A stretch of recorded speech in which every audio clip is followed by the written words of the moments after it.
എത്ര സമയം സംഘടന തുടങ്ങിയിട്ട്? കുറച്ചു നേരമായി. ഓ, ഞാൻ കുറച്ച് ലേറ്റ് ആയി പോയി. കൊള്ളാം, യവനാള് കൊള്ളാം.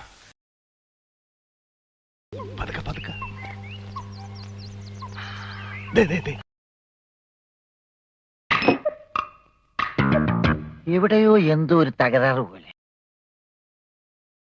എന്നാ പിന്നെ അത് നേരത്തെ അങ്ങ് പറഞ്ഞു തുറച്ചുകൂടായിരുന്നു. പറയുന്നു അങ്ങോട്ട് കേട്ടാ മതി, ഇങ്ങോട്ടൊന്നും പറയണ്ട. ഇയാളെന്ന് റേഡിയോ ഒന്നും അങ്ങോട്ട് പറയാൻ പറ്റത്തില്ല, പറയുന്നല്ല ഇങ്ങോട്ട് കേട്ടോളാം. ലോകപ്രസിദ്ധനാ തനി രാവണൻ, 10 തലയായവന്. നീ തീർന്നടാ, നീ തീർന്നു. ഇത്ര അഹങ്കാരം പാടില്ലടാ. നീ തീർന്നടാ, നീ തീർന്നു. We should have been little more careful. എന്താ ഷൈട്ടോ പറഞ്ഞേ? ഒന്നും മനസ്സിലായില്ല, പക്ഷെ കാണിക്കണ്ട.